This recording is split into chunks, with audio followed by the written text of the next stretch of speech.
Sir, ito na po ang schedule niyo for today, sabi ni Cara sa boss niya. Okay.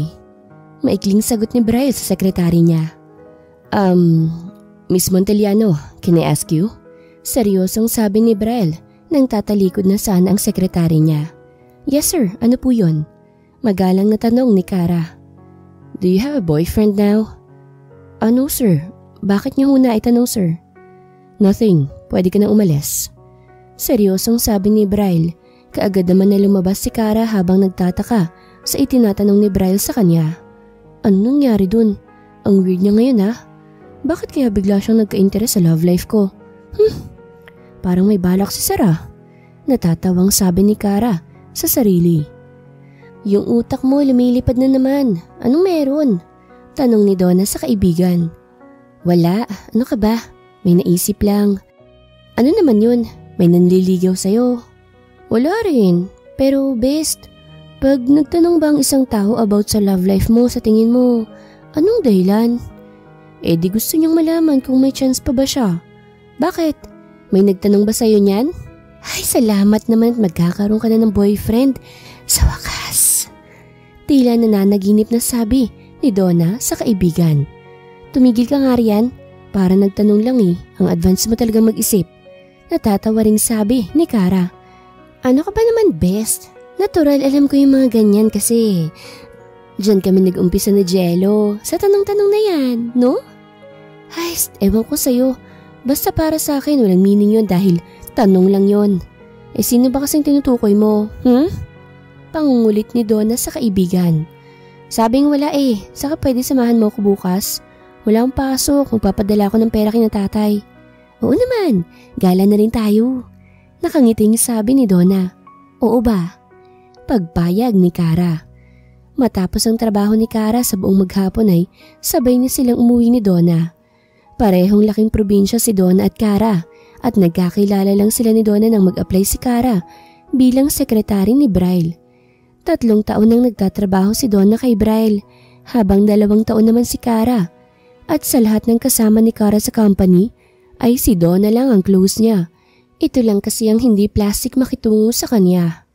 Kinabukasan ay maagang nagising si Cara dahil wala siyang pasok ay naisipan niyang maglinis sa inuupahan niyang apartment bago siya magpadala ng pera sa magulang niya. 8:00 na nang matapos si Cara maglinis sa inuupahan niya. Mabilis siyang naglinis ng katawan at bumalik sa kusina para magluto ng pagkain. Di pa man siya natatapos magluto ay dumating na si Donna. Uy, sarap niyang niluluto mo ah, ang bango. Thank you, maupo ka lang dyan, malapit na tong maluto. Samahan mo na rin akong kumain. Aba oo naman, mukhang masisirang diet ko ngayon dahil sa niluto mo. Natatawang sabi ni Donna. Sabay nang kumain ng magkaibigan. Pagkatapos ay nagbihis na si Cara para makaalis na sila. Pero hindi pa siya tapos magbihis nang magring ang cellphone niya. Bes, pwede pa kitingnan kung sinong caller? Mabilis naman na kinuha ni Donna ang cellphone niya. Number lang best eh, walang pangalan. Ganun ba? Hayaan mo na lang, baka narong-daya lang yan. Inilapag ni Donna ang cellphone pero kalalapag pa lang niya nang magring ito ulit. Best, tumatawag ulit. Sagutin mo na lang kaya, baka importante to. Kinuha ni Cara ang cellphone at sinagot ito. Where the hell are you? What time is it now? Ang galit na si Braille ang bumungad sa kanya. Kaya nailayo ni Cara ang cellphone sa lakas ng sigaw ni Braille. Sir Braille, ikaw ho ba yan? Gulat na tanong ni Cara. At sino pa ba sa tingin mo, Miss Monteliano? Sir, bakit po ba kayo napatawag sir? Day off ko po kasi ngayon sir. Nakangising sabi ni Cara. Nag-day off ka nang hindi ko alam? May bahid na inis na sabi ni Braille.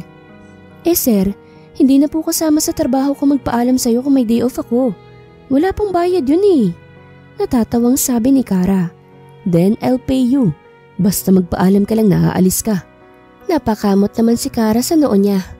Anong nangyari? Bulong ni Donna sa kaibigan. Tinutopak na naman. Balik na bulong ni Cara kaya hindi napigilan ni Donna ang mapatawa. Miss Monteliano, hello?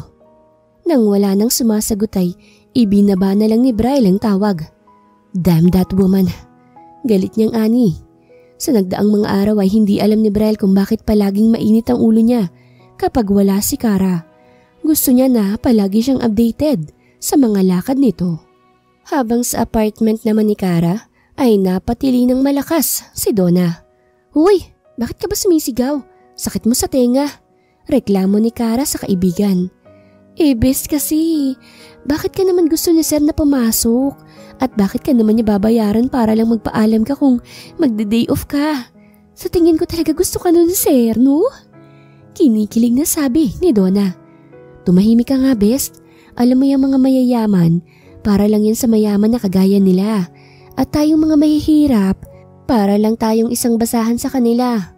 Kung may mayaman man na nagkagusto sa isang mahirap na kagaya natin, himala ng tawag doon. Sabi nga nila kapag mayaman nakapag-asawa ng mayaman, ang tawag doon meant to be. Pero pag ang mayaman nakapag-asawa ng mahirap, ang tawag doon imposible." Natatawang sabi ni Kara. "Ay, ewan ko ba sa'yo, Caridad?" Nakasimangot na sabi ni Donna. "Best naman, Kara na lang. Wag na yung Caridad. Para na akong gurang yan eh. Ewan ko ba naman kasi kila nanay, ba't yan ang ipinangalan sa akin? Sa dami ng pwede nilang ipangalan sa akin, Caridad pa talagang napili nila." Humagalpak ng tawa si Donna sa sinabi ng kaibigan niya. "Ewan ko sa'yo, tayo na nga." Nauna nang naglakad si Kara. Kasunod naman si Donna sa kanya na panay pa rin ang tawa. Pagkatapos magpadala ni Kara ng pera sa magulang niya, ay saka sila gumala ni Donna sa mall. "Wag tayo dito, best. Ang mamahal eh. Hindi ko afford dito. Doon na lang tayo sa okay.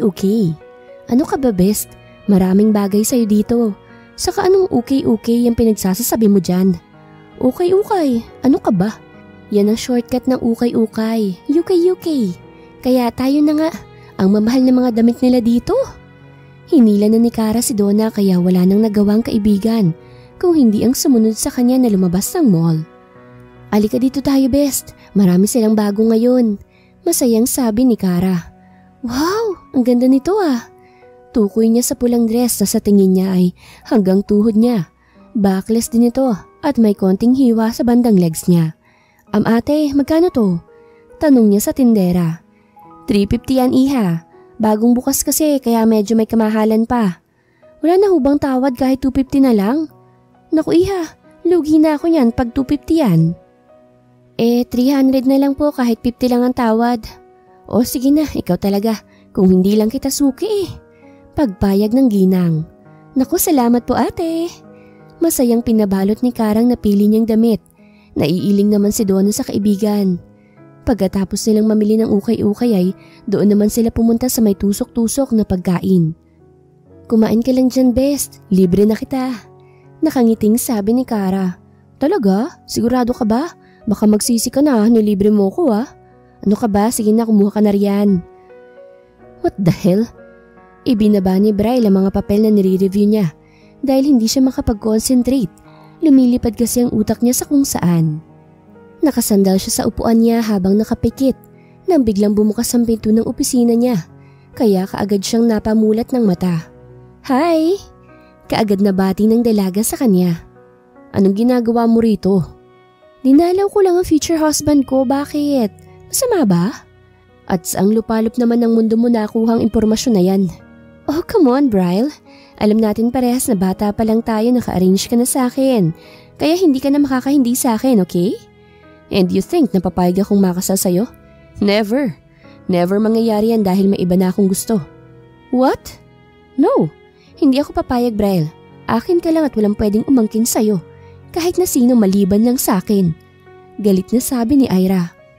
Si Ira Serrano ay anak ng kumpare ng ama ni Bryle. Matalik na kaibigan ng mga magulang nila. At para mas tumatag ang pagkakaibigan nila, ay napagkasunduan nila na ipakasal ang mga anak nila. Masaya si Ira dahil bata pa lang ay gusto na niya si Bryle. Pero si Bryle ay ayaw niyang makasal kay Ira, kaya palagi siyang pinagsasabihan ng ina niya. Pero matigas si Bryle, kaya nga sa kondo na niya siya tumitira para makaiwas siya sa dalaga. "Umalis ka na." "No, dito lang ako. Pwede ka namang magtrabaho kahit andito lang ako, di ba?" "No, mas lalong hindi ako makakapag-concentrate kapag nandito ka. Kaya lumabas ka na habang hindi pa kita pinapakaladkad sa mga guards." "Damn you, Bryle. Hindi mo pwedeng gawin sa akin to." Hysterical na sabi ni Ira. Don't try my patience, woman. Get out of my office now. Itinuro ni Braille ang pinto kaya napilitan si Ira na lumabas. Pero bago siya tuluyang umalis ay may sinabi muna siya kay Braille. Sisiguraduhin kong wala ibang magmamay-ari sa'yo kung hindi ako lang. May diing sabi ni Ira bago ito umalis. Malakas na buntong hininga ang pinakawalan ni Braille bago siya bumalik sa mga nire-review niya. Ang dami mong binili, best. Sita ni Donna sa kaibigan niya. Oo, pang-kinsenas na to, best. Para makapag-overtime na ako ulit. Kailangan kasi ni nanay ng pambayad sa eskwelahan, best eh. Kaya kailangan magtiyaga para may nilaga. Sira. Natatawang sabi ni Donna.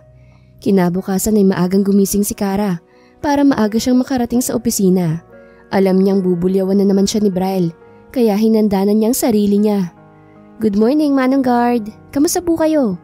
Ganito palagi si Cara kapag pumapasok siya sa opisina. Good morning din, Iha. Ang sigla natin ngayon ah. Anong meron? May boyfriend ka na ba? Natatawang sabi ng guard. Naku, si Manong Guard talaga. Wala po. Hinahanda ko lang ang sarili ko, baka bulyawan na naman ako ni Bossing.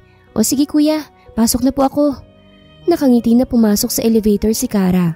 Pagdating niya sa last floor ay kaagad na napansin siya ng mga kasama niya. Uy Car, blooming tayo ngayon ah. Anong meron? May boyfriend ka na no? Nakangiting sabi ng isa sa mga kasama ni Cara. Tumahimik nga kayo riyan at sino naman magkakagusto sa kanya eh. Tingnan niyo nga yung manamit. Ew, cheap na baduy pa. Panlalait ng babaeng kasama ni Cara. Hoy Ash, kung makapanglait ka, akala mo naman kung sino kang maganda. Mas maganda naman si Cara, kumpara sa'yo no? Pagkampi ng kasama ni Cara. Tama na yan. Hayaan niyo na siya. Ayokong masirang araw ko ngayon eh. O sige na, maiwan ko na muna kayo ha. Pumunta na si Cara sa mesa niya at nag-umpisa ng magtrabaho. Miss Monteliano, delivery po para sa inyo.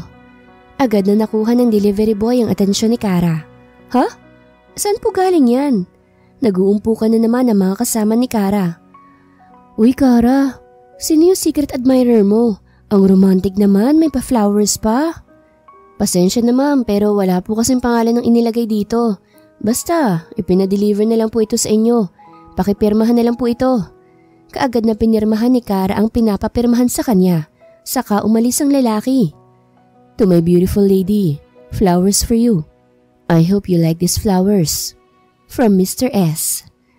At sino naman kaya tong Mr. S na to? Ano na naman kayang pakulo niya? Ay, dagdag na naman sa iisipin ko. Inilagay ni Cara sa gilid ng table niya ang bulaklak. Saka siya bumalik sa trabaho niya. Oh, sweet naman. Sino nagbigay sa'yo niyan? Ewan, hindi ko kilala. Ay, may nagkakagusto na talaga sa best friend ko. Go, go, best! Pag-cheer up pa ni Donna sa kaibigan. Naiiling na lang si Cara. Doon ka na nga sa trabaho mo. Baka ano na naman ang sasabihin mo. Natatawang umupo si Donna sa upuan niya. Pagdating ni Brian sa opisina niya, ay nakita niya kaagad ang pinadeliver niyang bulaklak sa dalaga. Nice flowers ha? Puna pa niya sa bulaklak na nasa mesa ni Cara. Good morning Sir Braille. Hindi ko naman po alam kung sino nagpadala niyan eh. Okay, anong schedule ko ngayon? Naglakad si Braille papasok sa opisina niya. Humabol naman si Cara na dala ang notepad niya kung saan nakalagay ang mga schedule ni Braille. Today sir, may meeting po kayo kay Mr. Ancheta, 11:30. Sa 2 p.m. po ay may meeting rin po kayo kay Mr. Natividad. At sa 3 p.m. sir kay Miss Ira Serrano. Yan na po lahat sir. Okay, cancel my meeting to Miss Serrano and leave. Okay sir. Mabilis na kumilos si Cara at lumabas na sa opisina ni Braille. Ay, kala ko tutupakin na naman siya. Mayayaman nga naman. Miss Monteliano, sasama ka sa akin sa meeting. Yes sir, trabaho ko naman po yun. Nakangiting sabi ni Cara. Mabuti naman at alam mo, kala ko tatanga-tanga ka na naman. Let's go. Mabilis na naglakad si Braille kaya mabilis din na humabol si Cara. Sir naman, dahan-dahan ka naman sa paglalakad. Hindi kita masabayan eh. Reklamo ni Cara kay Braille. Bakit ba kasi ang hina niyo mga babae kung maglakad? Ano bang meron? Mabilis na pumasok si Braille sa elevator. Ganoon din si Cara na halos tatakbo na kung maglakad. Wala naman sir. Sadyang ganyan lang talaga kami mga babae maglakad. Lalo na kapag may gwapo, syempre. Gusto namin magpa-cute sa kanila. Diretsong sabi ni Kara na hindi tinitingnan ng amo. Madilim na mukha at nakakuyom ang kamao ni Braille habang nakikinig kay Kara na nagsasalita. Lahat ba ng babae ay gusto ng gwapo? Wala sa sariling tanong ni Braille. Aba oo naman sir, sino bang hindi gusto ng gwapo? Pero pag hindi ka naman maganda at nagkagusto ka ng gwapo tapos nagustuhan ka rin ng gwapong yun, ang sasabihin ng iba, ginayuma mo siya, ganun. Really? Paano naman kung gusto ka talaga ng guy na yun? Ang tawag dyan sir is himala. Natatawang sabi ni Kara habang lumalabas ng elevator. Sumakay sila sa kotse ni Braille pero hindi pa rin sila umaalis. May problema po ba sir? Nagtatakang tanong ni Kara nang hindi pa sila umaalis. I'm not your driver, Miss Montellano. Kaya dito ka sa front seat sumakay para makaalis na tayo. Seryosong sabi ni Braille. Totopakin na naman siya.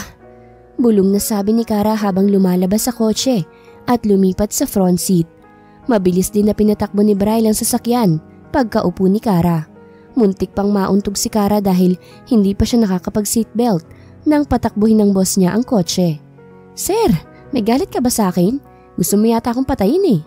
Reklamo ni Kara pero hindi na siya pinansin pa ni Braille kaya nanahimik na lang siya. Pagdating sa restaurant ay nandoon na ang kamiting nila Braille. Tumagal lang sila ng 1 oras na nag-uusap. Pagkatapos ay bumalik na sila sa opisina. Miss Montellano, follow me at my office. Mahinahon na sabi ni Braille at nauna na ito sa opisina niya. Dali-dali namang sumunod si Kara kay Braille. Sir, may utos po kayo? Magalang na tanong ni Kara sa boss niya. May pupuntahan tayong party tomorrow in the evening. Gusto ko ikaw ang isasama ko. Seryosong sabi ni Braille na nagpagulat kay Kara. Po? I said may pupuntahan akong party tomorrow at ikaw ang gusto kong isama. Pero sir, wala ho akong kahilig-hilig sa mga party. At saka isa pa, wala po akong mamahalin ng mga damit para suotin. May damit po ako ron pero galing po yun sa UK. Natatawang sabi ni Kara. Don't worry about your dress, ako nang bahala doon. Basta, pumayag ka lang. And don't worry, babayaran kita sa pagsama mo sa akin dahil labas na yun sa trabaho mo. Ano, papayag ka na ba? Abay kung ganun din naman pala, edi payag na ako dyan sir. Okay, ipapasundo na lang kita bukas sa apartment mo. Ipapadala ko na rin ang damit mo ron. Okay sir, wala na po ba kayong idadagdag na sasabihin niyo sir? Wala na, makakalabas ka na. Okay po sir. Umalis na si Kara sa opisina ni Braille habang si Braille ay nakahinga siya ng maluwag nang pumayag si Kara sa gusto niya. Tapos na kasi niyang sabihin sa mga kaibigan niya na may girlfriend na siya. Kaya excited ang mga ito na makita ang girlfriend niya. Best, hindi ka pa ba uuwi? Tanong ni Donna. Bit-bit na nito ang gamit niya. Overtime ako ngayon best, kailangan ko kasi ng extra income. Ganun ba? O paano, mauuna na ako sa'yo? O sige best. Umalis na si Donna habang si Kara ay nakabalik na naman ang atensyon sa computer niya. Hindi na malaya ni Kara ang oras. Pagtingin niya sa kanyang relo ay 10:00 na ng gabi. Umunat muna siya bago niya iniligpit ang mga gamit niya sa kanyang mesa. Isinukbit niya sa kanyang balikat ang kanyang bag at umalis na siya. Ingat po kayo ma'am. Paalala ng guard kay Kara. Salamat Manong, magandang gabi ho. Nakangiting sabi ni Kara sa guard habang papalabas na siya. Nakatayo na siya ng halos 30 minutes sa pag-aabang ng taxi o kaya ay jeep pero hindi pa rin siya makasakay dahil palaging puno ang jeep o taxi na dumadaan sa kanya. Unti-unti na rin nilalamig si Kara dahil sa lamig ng hangin na dumadampi sa balat niya. Nagulat si Kara nang may sasakyan na huminto sa tapat niya. Nang bumukas ang pinto, ay mas nagulat siya kung sinong sakay nun. Sir Braille? Get in. Po? I said get in. Seryosong sabi ni Braille. Mabilis na sumakay si Kara sa kotse at tulad ng dati ay sa front seat siya sumakay. Tulad ng gusto ni Braille. Thank you sir. Kanina pa kasi ako dapat nakauwi kaso palaging puno ang taxi at jeep na pinapara ko. Kaya mas lalo pa akong ginabi sa pag-uwi. Sa susunod wag ka na mag-overtime. Paano na lang kung hindi ako dumaan ulit sa building? E di andun ka pa rin hanggang ngayon sa labas. Nag-aabang ng masasakyan. Kailangan ko po talaga kasi ng dagdag na kita sir para sa pamilya ko. Napalingon naman si Braille kay Kara. Really? Yes sir. Mahinahon na sagot ni Kara. Okay. May ibibigay ako sa iyong trabaho at babayaran kita ng malaki. Basta, pumayag ka lang. Talaga sir? Nanlaki ang mata ni Kara. Yes. Anong klaseng trabaho po ba yan sir? Mag-pretend kang girlfriend ko sa harap ng mga kaibigan ko bukas sa party na pupuntahan natin. Napaawang ang bibig ni Kara sa sinabi ni Braille. Sir, parang ang hirap po yata niyan eh. Paano naman po ako magpe-pretend eh? Hindi ko nga alam kung paano humalik. Nahihiyang sabi ni Kara. Seryoso naman nakatingin si Braille sa dalagang kaharap. What? Are you serious? Oo naman sir, hindi pa po kasi ako nagkaka-boyfriend since birth. Kaya wala akong kaalam-alam sa mga bagay na yan. Lihim naman na napangiti si Braille sa sinabi ni Kara. Okay, I'll teach you kung paano gumalaw na may boyfriend para malaman mo kung anong gagawin mo. Nakangiting sabi ni Braille. Napatulala naman si Kara nang makita ang matamis na ngiti ni Braille. Hey, are you okay? Tanong ni Braille nang makitang nakatitig lang sa kanya si Kara. Yes sir, sorry. Sabay kamot ni Kara sa noo niya. Sige sir ha, baba na ho ako. Akmang bababa na si Kara nang pigilan siya ni Braille. Wait. Agad na napalingon si Kara sa amo niya. May kailangan pa po kayo sir? Nagtatakang tanong ni Kara. Give me your number para matawagan kita anytime na kailangan kita. Mahinahon na sabi ni Braille. Walang nagawa si Kara kung hindi ibigay ang number niya kay Braille. Pagkatapos ay lumabas na siya ng sasakyan. Pagpasok ni Kara sa kwarto niya ay kaagad siyang tumihaya sa kanyang kama. Inaantok na siya pero bumangon muna siya para maglinis ng katawan. Pagkatapos ay saka siya humiga ulit. Pipikit na sana siya nang biglang tumunog ang cellphone niya. Good night, don't forget my offer. Basa ni Kara sa text ni Braille. Kikiligin na sana ako kaso may don't forget my offer pa sa dulo. Ewan. Inilapag ni Kara ang cellphone saka siya pumikit. Kaagad din naman siyang nakatulog. Kinabukasan pagising niya, hindi pa siya nakakapaghanda sa kakainin niya. Nang may nag-doorbell sa labas, tamad na binuksan niya ang pinto. Ano pong sa atin? Mahinahon niyang tanong sa lalaking nakatayo sa may labas ng pintuan. Ma'am, pinahahatid po ni Sir Braille para sa inyo. Ang aga naman pero salamat. Hihintayin ko na lang kayo ma'am, pinapakuha na rin po kasi kayo ni Sir eh. Ha? May pamasahe pa naman ako papunta sa opisina. Utos po ni Sir eh, hindi po ako pwedeng umalis na wala ka. Alam kong magagalit po sa akin si Sir, pag hindi ka sumakay baka mawalan po ako ng trabaho pag nagkataon. Napabuntong hininga naman si Kara sa narinig. Sige po pero magluluto pa po ako ha. Okay lang po ma'am. Tumalikod na si Kara, dalang malaking box na may dalang damit daw niya. Inilapag niya ang box sa sofa at kaagad na siyang nagluto. Matapos niyang kumain ay kaagad na rin siyang nagbihis at lumabas ng apartment niya. Hindi na siya naghintay pa na pagbuksan siya. Kaagad na siyang sumakay dahil late na siya at alam niyang bubulyawan na naman siya ni Braille. Pagpasok niya sa loob ng kumpanya ay tinawag na siya ni Donna. Best, ba't ang tagal mo? Kanina ka pa hinihintay ni Sir. Parang mainit na naman ang ulo. Sigurado pagbubuntungan ka na naman ng galit nun. Bakit ka ba kasi na-late?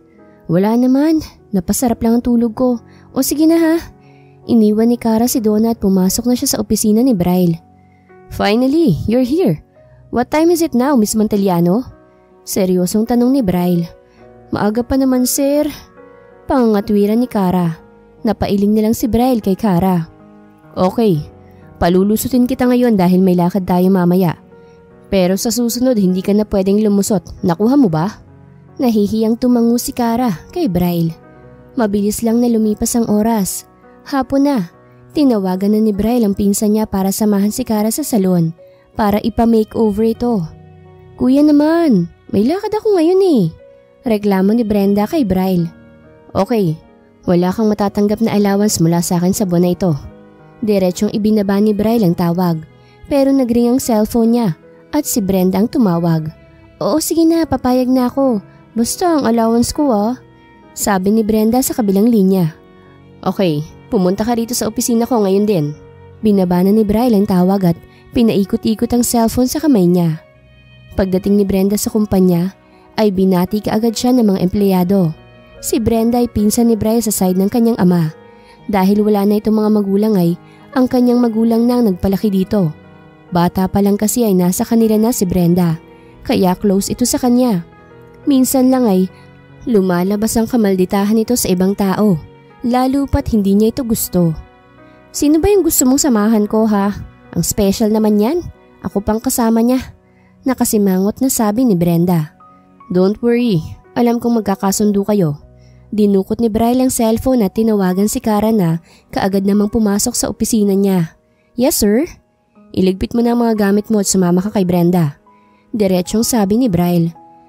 Pero sir, hindi ko pa po natatapos yung ginagawa ko. Bukas mo na yung tapusin, sige na, para makaalis na kayo. Bilisan mo na girl, ayaw ko nang kukupad-kupad kung kumilos. Nakataas ang kilay na sabi ni Brenda, kaya wala nang nagawa si Kara kung hindi ang iwan ng hindi pa niya natatapos na trabaho. Mabilis lang na nakarating si Kara sa salon kung saan ipapa-makeover siya. At nang lumabas siya, ay kaagad na napataas ang kilay ni Brenda na nakatingin kay Kara. Kinakabahan ng dalaga. In fairness ang ganda mo. Unti-unting nakangiti si Brenda habang nakatingin sa ayos ni Kara. Thank you Miss Brenda pero mas maganda ka pa rin kahit wala kang makeup. Lumalabas talagang natural mong ganda. Really? Tama nga si kuya, magkakasundo nga tayo. Nakangiting sabi ni Brenda. So let's go. Sabay nang naglakad ang dalawang babae papunta sa kotse. Nasa biyahe na sila nang magsalita si Brenda. Nakita mo na ba yung babae na gusto nila tita na pakasalan ni kuya? Basag ni Brenda sa katahimikan nila. Si Ma'am Ira po ba yung tinutukoy niyo, ma'am? Yes, nakita mo na siya? Hindi ko siya gusto para kay kuya. Masyadong mapagmataas at matapobre ang babaeng yun. That's why ayaw ko sa kanya. Si kuya naman kasi ayaw pang mag-girlfriend. Gusto ko sa girlfriend niya yung makakasundo ko. Saka mabait. Depende naman po yan sa magugustuhan niya. Wala ka naman pong magagawa kung kagaya ni Ira magugustuhan niya. Maganda naman si Ira, maarte nga lang. Sagot ni Kara. Nag-uusap lang sila hanggang sa makarating sila sa apartment ni Kara.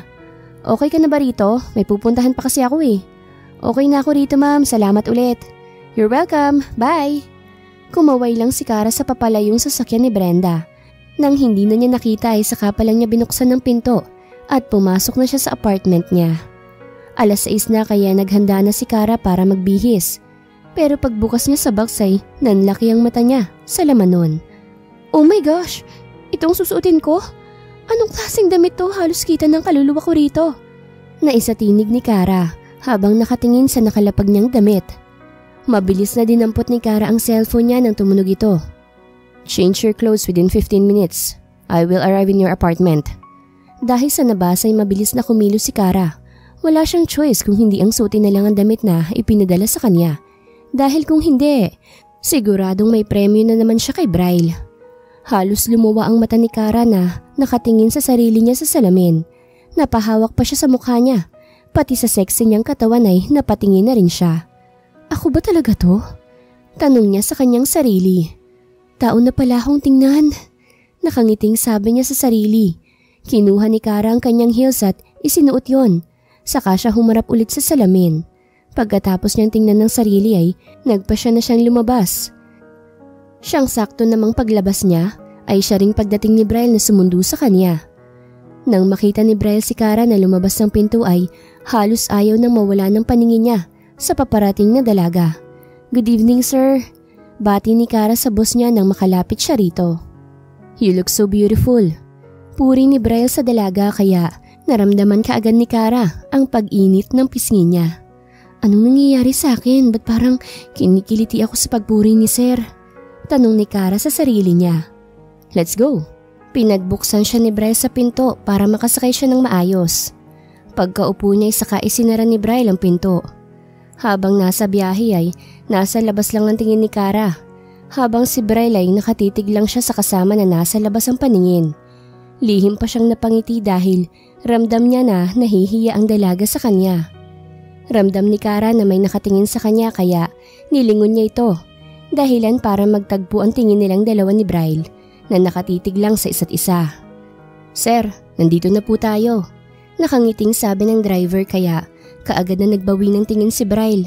Nahiya naman si Kara sa nangyari. Sanay si Kara sa kalokohan at marami siyang mga jokes na alam pero hindi niya magamit ang mga yon sa sitwasyon niya.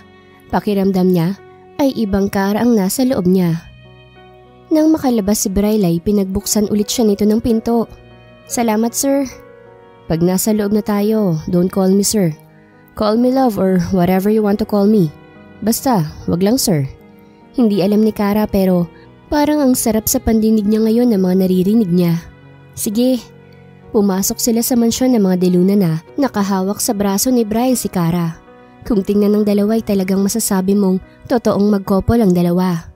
Pagdating sa loob ay kaagad na sinalubong sila ni Max na isa sa mga kaibigan ni Bryle. Bro, butit dumating ka. At sino tong magandang binibini na kasama mo? She's my girlfriend. Kara, hon, this is one of my friend, Max. Pakilala ni Bryle kay Max. Hi Miss Kara, nice to meet you Miss Beautiful. Nakangiting sabi ni Max. Nice to meet you too Max. Mahinahon na sabi ni Kara. Sumunod na kayo sa akin bro. Shock na masasyak ang iba ngayon pag nalaman nila na may girlfriend ka na. Nakangiting sabi ni Max. Sir, hindi ba halata na hindi tayo totoong mag-couple? Bulong ni Kara kay Bryle. Don't worry, basta galingan mo lang sa pag-arte, okay? Kinakabahan po kasi ako sir eh. Totoo kasing kinakabahan si Kara dahil first time niyang dumalo sa ganoong klaseng party. Sa kanila kasi ay kahit hindi formal ang suot ay okay lang. Basta nakadalo ka sa party. Pagkakita ng mga kaibigan ni Bryle sa kanya na may kasama siyang babae ay halos mapunit sa kangingiti ang mga ito. Uy, himalat may kasama ka. Hi, my name is Adam. Nakipag-shake hands pa si Adam. Kara, akmang tatanggapin na sana ni Kara ang kamay ni Adam nang tapikin ni Bryle ang kamay nito. Don't try to touch her hands, Ferrer.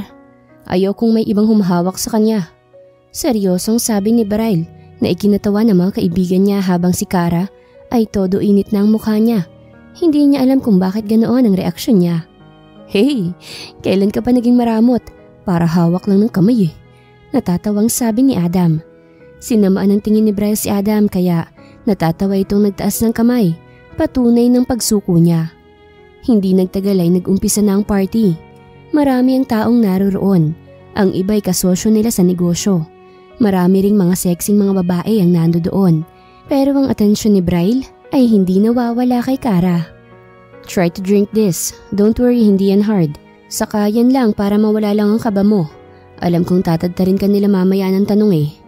Bulong ni Bryle. Tinanggap ni Kara ang baso na may lamang wine at diretso itong nilagok. Matapos magsalita ng birthday celebrant ay sumunod na ang dance music. Marami nang sumasayaw, kasama na ron ang mga kaibigan ni Bryle na may kanya-kanya ring mga partner. Nang mag-change music ay tumayo si Bryle at inaya si Kara na sumayaw. Can I dance with you? Hindi alam ni Kara kung tanong ba yun o nilalambing lang siya ni Bryle dahil sa sarap ng pagkakasabing ito. Nahihiyaman ay inabot ni Kara ang kamay niya kay Bryle at sabay silang naglakad sa gitna para sumayaw. Alam mo bang, lalo ka pang gumanda ngayon? Mahinang sabing ni Bryle, sakto lang na marinig ni Kara. Mas lalo pang nag-init ang mukha ni Kara dahil sa narinig. Cute. Puri ulit ni Bryle sa dalaga nang makita niyang namumula ito. Matamis ng ngiti ang pinakawalan ni Bryle para kay Kara. Habang ang dalaga ay hindi alam kung nananaginip lang ba siya o hindi. Nakatitig lang siya sa binata na matamis ang ngiti sa kanya. Bro, magsasayaw ba kayo dyan o magtititigan lang kayong dalawa? Punan ni Adam na nagpabalik sa huwisyo ni Bryle at Kara. Parehas na nagbawi ng tingin ng dalawa. Napatawa si Bryle habang si Kara ay hindi nakatingin ng diretsyo sa kaibigan ni Bryle dahil sa hiya.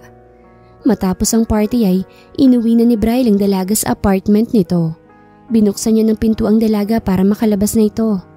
Thank you sa pagpayag mo sa pagpapanggap ni girlfriend ko. Pasalamat ni Bryle kay Kara. Wala yun sir, binayaran mo naman ako eh. Okay sige po, mauna na po ako. Good night. Pahabol ni Bryle. Napalingon si Kara sa amo niya at bumati rin dito. Good night din sir. Tipid ng ngiti ang iginawad niya rito bago siya pumasok sa loob ng apartment niya. Nang matapos niya maglinis ng katawan ay humiga na siya sa kama.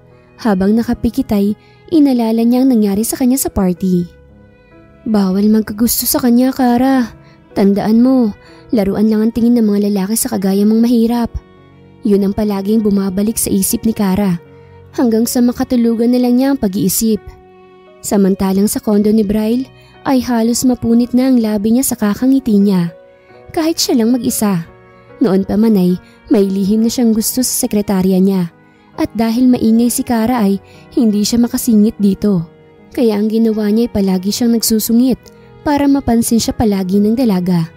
Hindi naman torpe si Braille pero pagdating kay Kara ay talagang nawawalan siya ng lakas ng loob para sabihin dito ang totoong nararamdaman niya. Kinabukasan ay 7:00 na nagising si Kara at malapit na siyang malate kaya hindi na siya nagluto. Nagkape na lang siya para may laman ang tiyan niya. "Best, late ka na naman. Buti na lang wala pa si Sir dahil kung nauna pa yun sa'yo, naku lagot ka na naman." Bungad ni Donna sa kanya. "Salamat naman kung ganun. Kala ko mapapagalitan na naman ako eh." Nakahinga ng maluwag si Kara na umupo na sa mesa niya. Dahil wala pa si Braille ay nag-open muna siya sa social media niya.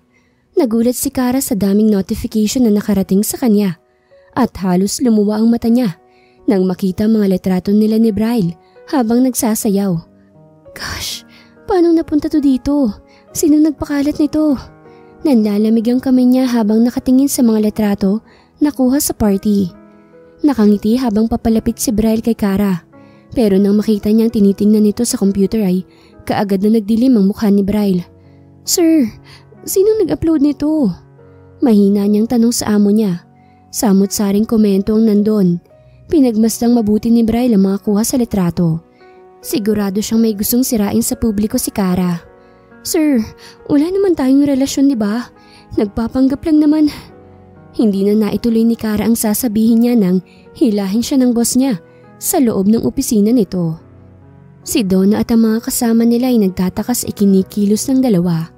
Nakita ni Donna na naka-on pa ang computer ni Kara, kaya kaagad niya itong pinuntahan at tiningnan. Agad na nanlaki ang mata ni Donna habang nakatakip sa bibig niya ang isang kamay niya.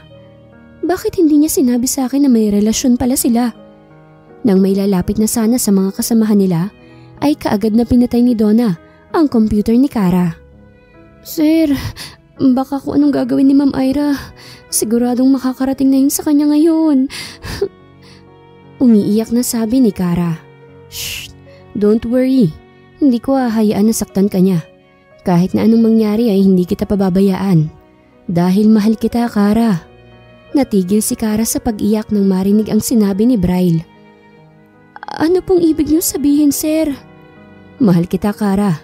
Yan ang totoo. At ngayong nandito na tayo sa sitwasyon na to, gusto kong totohanin na natin ang lahat." "Po, pero sir..." "Wala nang pero-pero, Kara. At para hindi ka magalaw ni Mami at ni Ira ngayon din mismo magpapakasal na tayo." Mas lalong nanlaki ang mata ni Kara sa narinig. "Diyos mayo, bakit naman naging ganito? Wala sa plano ko to." "Wala na tayong oras, Kara." Kinuha ni Braille ang cellphone niya at may tinawagan siya na tinawag niyang ninong. Matapos nilang mag-usap ay kaagad niyang hinila si Kara palabas ng opisina niya. Nakatingin lang ang mga empleyado sa dalawa habang nagmamadaling lumabas. Pati si Donna ay hindi nakapagsalita. Pagkaalis nila sa kumpanya ay siya ring dating ni Ira at ng ina ni Braille sa kumpanya. "Good morning po, Ma'am Jane, Ma'am Ira."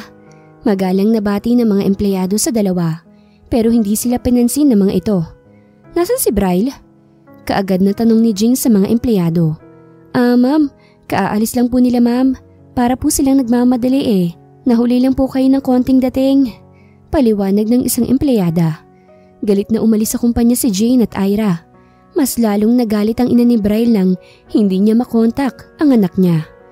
"Tita, ano na? Huwag mo sabihin na hayaan mo na lang si Braille na mapunta sa iba." "No, tita. Hindi ako papayag.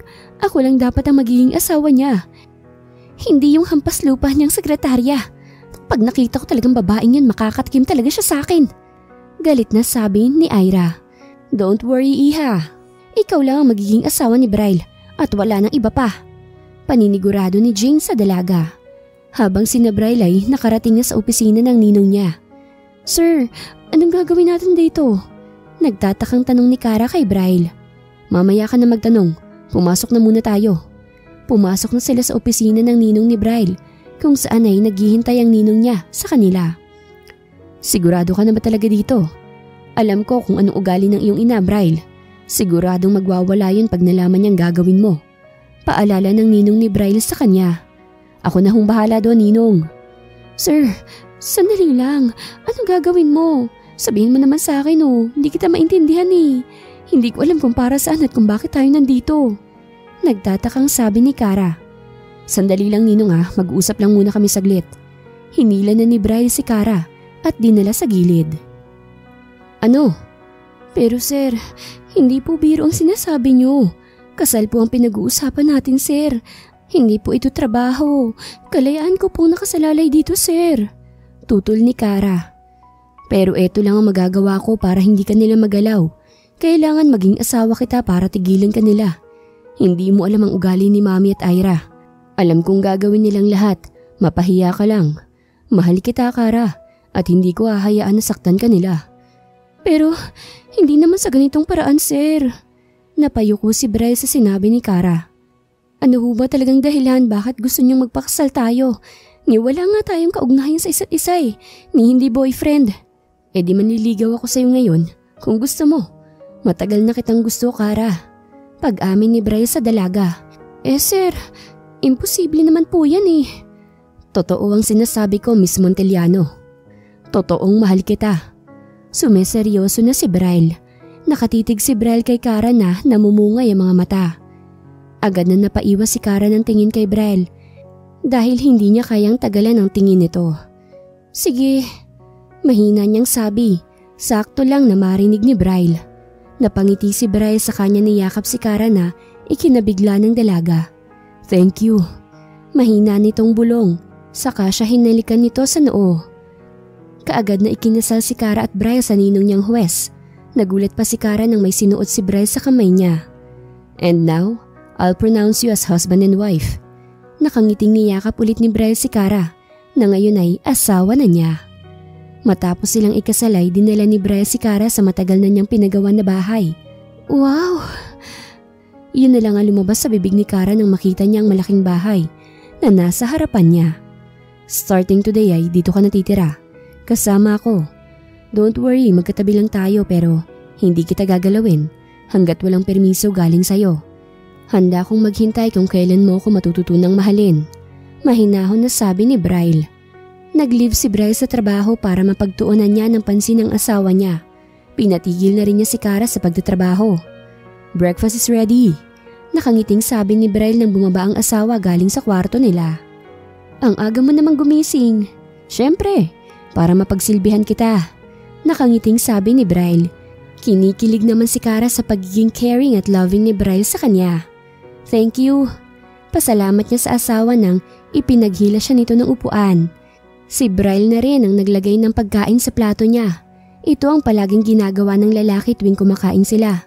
Nung una ay naiilang pa si Kara pero nang tumagal ay unti-unti na siyang nasanay sa mga ginagawa nito. Ang dami naman itong ulam ko. Kung magtutuloy-tuloy to siguradong tataba ako nito.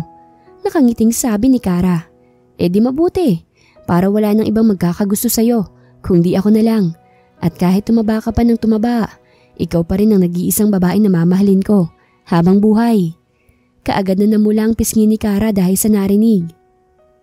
Sa loob ng isang buwan na magkasama sa iisang bahay si Kara at Braille, ay masasabi niyang iba ito sa Braille na nakilala niya bilang boss. Iba ang ugali ni Braille sa opisina.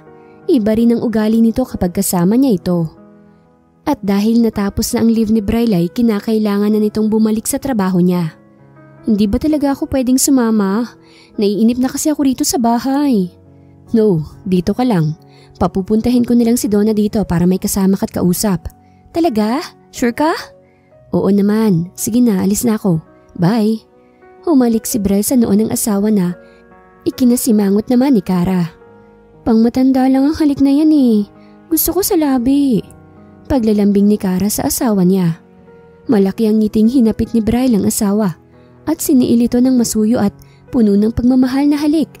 Nung una hindi pa masabayan ni Kara si Braille pero kalaunan ay natutunan na rin niyang sabayan ito. Nakalingkis ang mga braso ni Kara sa leeg ng asawa habang nakahawak naman sa bewang niya ang kamay ni Braille. Agad na nawala si Kara sa sarili sa sarap ng halik ni Braille. Ganoon din si Braille, kaya ang ending ay sabay silang nakahiga sa kama habang magkayakap. Thank you sa binigay mo. Hindi mo lang alam kung gaano mo ako napasaya ngayon. Dahil sa nangyari ay hindi na nakapasok pa si Braille. Alam niyang kailangan ni Kara ng kasama, kaya mas pinili niyang samahan ito sa araw na yon. Pagpasok kinabukasan ni Braille sa opisina niya, ay sampal kaagad ang natanggap niya sa kanyang ina. Kailan ka pa nagpakasal lang hindi ko alam, ha? Alam mo bang napahiya ako sa mga magulang ni Ira at ang daddy mo? Galit na sabi ni Jane sa anak niya habang si Braille ay napahimas na lang sa kanyang pisngi dahil sa sampal na natanggap. May sarili na akong buhay, ma'am. Kaya kung pwede, pabayaan mo na ako. Pabayaan niyo na ako ni daddy. Mahinahon na sabi ni Braille. Aba, natuto ka nang sumagot sa akin ngayon dahil sa babaeng yun. Hindi kita pinalaki para mag-asawa lang ng walang ambag sa lipunan. Braille, pinalaki ka namin ng daddy mo. Pinaaral para may marating ka sa buhay mo. Pero anong ginagawa mo? Sinayang mo lang ang sakripisyo namin sa'yo. Galit na ani ni Jane. Kung wala na po kayong sasabihin, umalis na ho kayo. Mahinahon na sabi ni Braille sa ina. Umalis sa opisina ni Braille si Jane na galit na galit. John, gusto kong sundan mo si Braille para malaman ko kung nasaan niya tinatago ang babaeng yun. Pag nalaman mo na, sabihin mo kaagad sa akin. Kausap ni Jane sa kapatid niya. Ate naman, malaki ng anak mo at kaya na niyang magdesisyon sa sarili niya. Pabayaan mo na lang maging masaya siya sa babaeng gusto niya. Hindi yung pinipilit mong gusto mo sa kanya. Pwede ba, Chan? Huwag mo akong utusan kung anong dapat kong gawin. Para saan ako itong ginagawa ko? Galit na sabi ni Jane. Hindi para sa kanya, ate. Kung hindi para sa'yo. Para sa pangarap mo. Huwag mo sanang kalimutan kung saan ka nanggaling, ate. Ibinaba na ni John ang tawag at umuwi na siya sa bahay niya. Itinapon ni Jane ang kanyang cellphone dahil sa kanyang galit. Si John ang nag-iisang kapatid ni Jane. Mula nang mapangasawa niya ang ama ni Braille ay bigla na lamang nag-iba ang ugali niya na ipinagtataka ni John. Magkakambal ang dalawa pero magkaiba sila ng mukha, lalo na sa ugali. Kaya kung hindi mo kilala ang dalawa, ay masasabi mong magkaibang tao sila. Ano ka ba naman, Lorenzo? Hindi mo ba ako tutulungan kung paano mahiwalay kay Braille ang babaeng yon? Bakit bang laki ng galit mo sa babaeng yon? Wala naman siyang ginawa sa'yo, di ba? Anong wala? Pineperahan niyang anak natin, Lorenzo. At yan ang hindi ko mapapayagan. Alam mo, Jane, kung saan masaya ang anak mo, pabayaan mo na lang siya. Maging masaya na lang tayo para sa kanya, okay? No, magiging masaya lang ako kung si Ira ang makakatuluyan niya. Bahala ka. Basta ako susuportahan ko na lang siya kung saan siya masaya.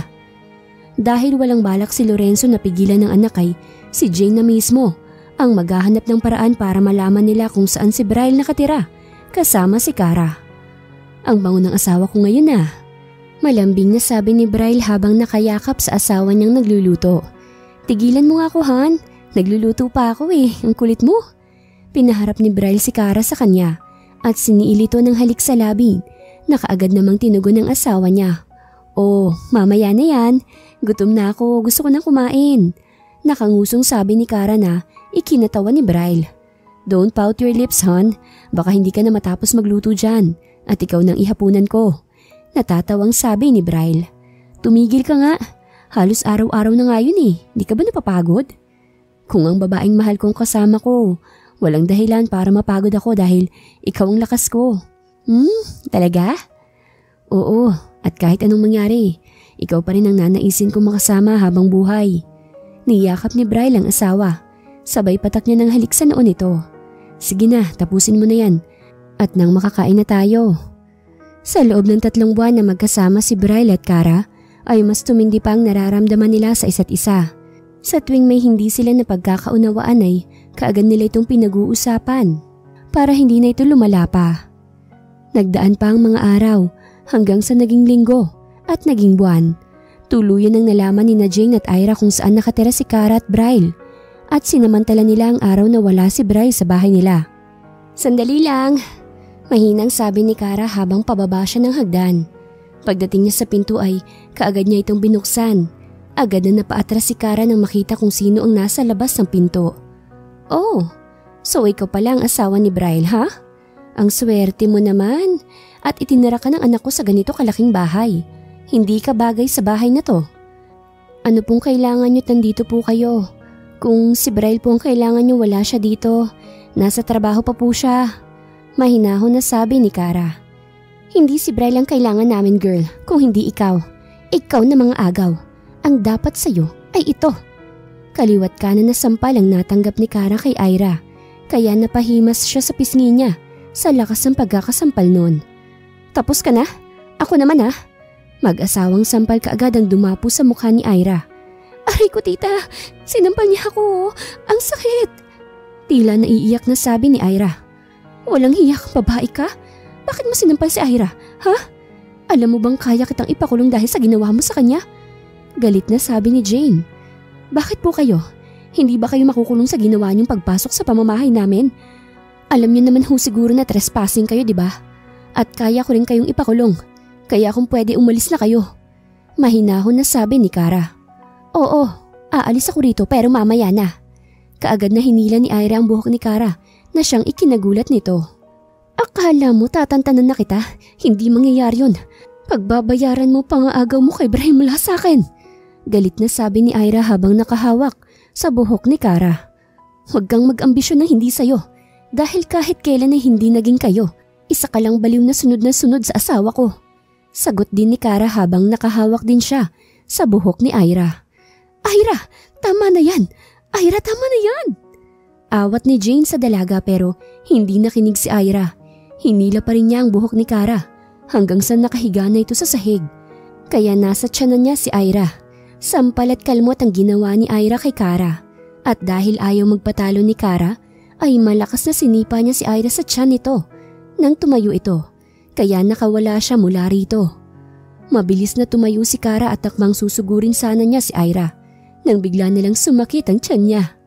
Ah! Sigaw ni Kara na mas sumakit pa ang tiyan niya. Ano yung nasa paa mo? Dugo! May dugo! Takot na sabi ni Jane.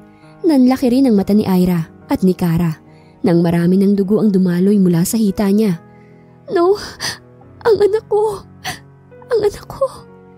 Nanginginig na sabi ni Kara habang puno na ng dugo ang kamay niya. Hindi alam ni Jane kung anong gagawin. Tita, anong gagawin natin? Ayokong makulong, tita.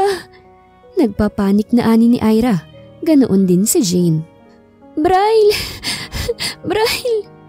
Sigaw ni Kara sa loob ng bahay. Kararating lang ni Braille nang marinig niya ang sigaw ng asawa niya sa loob. Mabilis siyang pumasok sa loob ng bahay at doon niya nakita ang asawa na nakaupo habang puno ng dugo ang kamay niya. Kara, ano nangyari? Anong ginawa niyo sa asawa ko? Ano? Galit na sigaw ni Braille. Anak, hindi ako niyan. Natatakot na sabi ni Jane. Braille, but... Hindi na naituloy ni Kara ang sasabihin niya nang mawala na siya ng malay. Kara, pag may masamang nangyari sa asawa ko at anak ko, ipakukulong ko kayong dalawa. Lalo ka na, ma'am. Kahit ina pa kita, hindi ako magdadalawang isip na ipakulong ka. Galit na sabi ni Braille. Sa kanya mabilis na binuhat si Kara at isinakay sa kotse. Pagdating sa ospital ay mabilis na inasikaso si Kara ng mga doktor. Nagpabalik-balik sa paglakad si Braille habang nag-aalala sa kalagayan ng mag-ina niya. Galit at sakit ang nararamdaman niya sa mga oras na yon. Hindi niya alam kung anong gagawin kung may mangyaring masama sa mag-ina niya. Nang lumabas ang doktor ay kaagad na sinalubong ito ni Braille. Doc, how's my wife? Kamusta ang anak ko? Nag-aalalang tanong ni Braille sa doktor. Okay ng asawa mo, Mr. Angeles. Pero hindi na namin nailagtas pa ang bata. Masyadong mahina ang kapit nito. Kaya nalaglag ito. Maliban sa dalawa na malakas pa rin ang kapit. Ano hong ibig niyo sabihin? Napalitan ng pagtataka ang reaksyon ni Braille. Actually, Mr. Angeles, triplet sanang dinadala ng asawa mo. Pero dahil mahina ang kapit ng isa, kaya ito nalaglag. May ibinigay akong vitamins at reseta para sa pagbubuntis niya. Para mas kumapit pang bata sa loob. Maya-maya lang ay pwede mo na siyang makita. Maiwan na muna kita. Salamat ho, Doc. You're welcome, Mr. Angeles. Umalis na ang doktor habang naiwan naman si Braille na nakakuyom ang kamao. Taimtim na nakatingin si Braille sa hindi pa rin nagigising na asawa. Batid niya sa mukha nito ang sakit. Pangakong makukulong sila sa ginawa nila sa'yo. Hindi ko mapapatawad ang dahilan ng pagkalaglag ng isa pa nating anak, Han. May diing sabi ni Braille. Sa bahay ng mga Angeles, ay hindi napigilan ni Lorenzo ang sarili para sampalin ang asawa niya. Anong ginawa mo? Pinatay niyong sarili nating apo. Anong klase ka bang ina? Ha, Jane? Ayaw mo sa asawa ni Braille. Samantalang mas malinis pang asawa niya kaysa sayo. Baka nakakalimutan mo kung saan ka nanggaling. Pinulot lang kita sa lupa. Kaya ka nagmukhang tao. Yan ang lagi mong tatandaan. Kung may masamang mangyari sa asawa at sa anak ni Braille, pasensyahan tayo. Pero baka kalimutan kong ikaw ang ina ni Braille. Galit na sabi ni Lorenzo sa asawa. Sa kanya ito iniwan. Napahagulgol na lang si Jane habang nakaupo sa sofa dahil umalis na si Lorenzo. Sa ospital kung nasaan si Cara ay dumating si Donna para siya munang magbantay sa kaibigan niya. Tinawagan kasi ito ni Braille dahil may importante pa siyang gagawin. Ano ba kasing nangyayari at bakit ngayon mo lang sinabi sa akin ng totoo? Naku naman sir, alam na ba ng magulang niya na kasal na kayo? Hindi pa. Pag naka-recover na siya, iuwi ko muna siya sa magulang niya para hindi siya ma-stress. Sa ngayon, pakibantayan mo na lang muna siya. May importante lang akong gagawin. Kung magising siya, sabihin mo na lang na umalis lang ako saglit. Sige ho sir.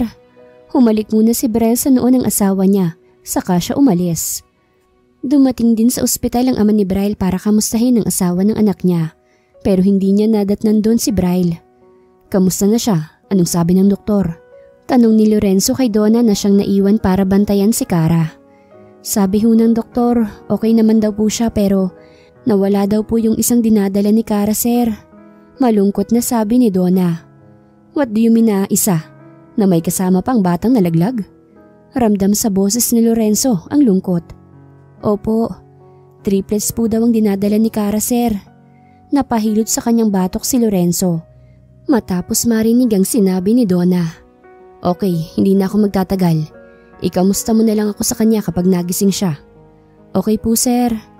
Umalis na sa ospital si Lorenzo na hindi na hinintay pang magising si Cara. At pagdating niya sa bahay nila ay nilagpasan lang niya ang asawa na sumalubong sa kanya.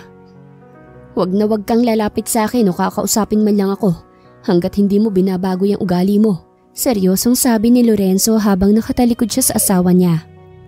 Nagising si Cara na lubos puti ang nakikita niya. Braille? Mahina niyang sambit sa pangalan ng asawa niya. Best, buti naman at nagising ka na. Kala ko kung ano nang nangyayari sa'yo eh. Kamusta ng pakiramdam mo? Gusto mo bang kumain o ano? Anong gusto mo? Ang anak ko, Best. Anong nangyari sa anak ko? Umiiyak na tanong ni Cara sa kaibigan niya. Shh! Huwag ka nang umiyak. Okay lang ang anak mo kaya huwag ka nang mag-alala, ha? Kailangan mong magpalakas para mabilis kang makalabas dito. Si Braille, Best. May inasikaso lang siya. Pero nandito na yun maya-maya lang. Ano, gusto mo kumain? Pilit na inilihis ni Don ang usapan nila ng kaibigan niya. Baka kasi masabi pa niya dito ang totoo. Pagbalik ni Braille sa ospital ay nakatulog na si Cara. Nagising na po siya kanina at hinahanap ka. Nakatulog lang po siya ulit nang maitinurok sa kanya. Okay, thank you Donna. Mag-leave ka na muna sa trabaho mo para may kasama si Cara sa bahay. Habang may aasikasuhin akong importante. Huwag ka mag-alala, may sahod ka pa rin na matatanggap. Sige ho sir, wala hong problema sa akin. Ilang araw lang mula nang ma-confine si Cara sa ospital. Ngayon ay lalabas na siya at kasama na niya si Donna. Pero hindi pa rin nila sinabi dito ang nangyari sa isa pa nilang anak. Sa nagdaang mga araw ay palaging busy si Braille at halos hating gabi na itong umuwi sa bahay nila. Ayaw sanang magtanong ni Cara pero nagtataka talaga siya. Don't worry hon, may tinatrabaho lang ako. Huwag ka na mag-alala sa akin. Lagi mong tatandaan na mahal kita. At handa akong gawin ang lahat maging masaya ka lang kasama ako. I love you. I love you more, hon. Unang pagkakataon na binanggit ni Cara ang salitang yon para kay Braille. Kaya napayakap pa ng mahigpit si Braille sa asawa niya. Dahil sa saya niya na, sa wakas, ay binanggit na nito ang salitang noon pa niya gustong marinig mula rito. Thank you. Bulong ni Braille sa asawa. Saka siya nagpahila sa antok kasama ang asawa niya. Nagdaan pa ang mga araw. Nagulat na lang si Cara nang ayain siya ni Braille na uuwi sila sa probinsya, kung saan naroroon ang kanyang mga magulang. Really, Han? Totoo? Talaga ba? Hindi ka nagbibiro? Yes, Han. Gusto ko na ring mamit ang magulang at kapatid mo. Isasama na rin natin si Donna para may kasama ka pa rin doon. Thank you, Han. Masayang niyakap ni Kara ang asawa na masaya ring nakatingin sa kanya. Kaagad na nag-impake ang dalawang babae sa mga gamit nila at masayang nagkausap habang nasa kwarto sila. Ready na kayo? Nakangiting tanong ni Brel sa dalawang babae. Kanina pa, Han, excited na nga kami. Nakangiting sabi ni Kara. Si Brel na ang nagdala sa mga bagahe nila patungo sa kotse, habang nakasunod naman ang dalawang babae sa kanya.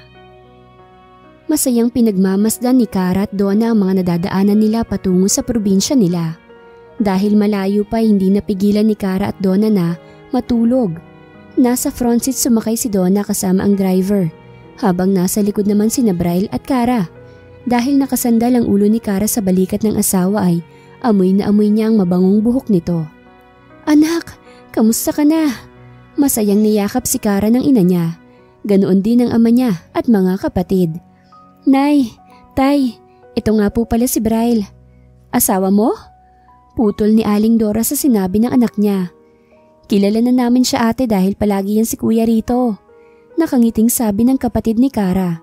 Nagtataka naman si Kara na nakatingin sa asawa niyang nakangiti lang sa kanya. Pumasok na kayo sa loob, doon na tayo mag-usap. Yaya ng ina nila, kaya nagsipasukan na sila sa loob. Ano po? Nakahandaan ang lahat anak, ikaw na lang hinihintay namin. Tumulo ang luha ni Kara na nakatingin sa asawa niya. Pati rin ba ikaw, Bes? Alam mo to? Nakangiting kinabukasan ay kaagad na ikinasal si Kara kay Brel sa simbahan. Masaya silang dalawa na nagpalitan ng singsing. Walang kasing saya ang nararamdaman ni Kara sa mga oras na yon. Pagkatapos sa seremonyas ay umuwi na sila sa bahay ni Kara kung nasa saan ang resepsyon. Nasa kalagitnaan ng pagkain si Kara nang tumunog ang cellphone ni Brel. Sagutin ko muna to, saglit lang to, Han. Tumayo si Brel at sinagot ang tawag. Yes? Nasa kulungan na po si Miss Serrano, sir. Nadakip siya kanina lang. Okay, thank you. Ibinalik ni Brel sa pocket niya ang cellphone at saka siya bumalik sa asawa niya. Sino yon? Tanong ni Kara sa asawa niya. Kasosyo ko lang sa negosyo, Han. Nakangiting sabi ni Brel. Saka sila nagpatuloy na sa pagkain. Pag-uwi ng mga bisita, habang nasa loob ng bahay si Brel at ang asawa niya, ay bigla na lang silang tinawag ni Aling Dora. Bakit po? Nay. Napahina ng huling sinabi ni Brel nang makita ang kasama ng biyenan niya. Mom, what are you doing here? May bahid ng galit ang tono ni Brel. Han, huminahon ka lang. Mag-usap muna kayo. Tayo, nanay. Humingi ng tawad si Jean sa anak niya. Pati kay Kara humingi na rin siya ng tawad dito na agad namang pinagbigyan ng babae. Wala na akong mahihiling pa sa Diyos na nagkapatawaran na kayo ng mami mo at tanggap na niya ako at excited na akong makitang kambal natin. Yeah, ako rin. Excited na akong ikalong silang dalawa. At alam kong masaya na ang isa pa nating anak ngayon sa langit. Nakangiting sabi ni Brel. Nung una na sinabi niya kay Kara ang totoo ay nagalit si Kara. Pero kalaunan ay naisip niya na siguro ay hindi talaga para sa kanya ang isa pa niyang anak. Kaya nawala ito sa kanya. Lahat ng pangyayari sa buhay natin sa mundong to ay may dahilan. Minsan ay sinusubok tayo kung gaano tayo katatag. Kung gaano kalaki ang pananalig natin sa kanya. Kaya huwag kang mawalan ng pag-asa kung nadapa ka man ngayon, bumangon ka at ituon mo sa kanyang pananalig mo. Makakaasa kang hindi kanya tatalikuran at palagi siyang nandyan kung tatawagin mo siya. Wakas.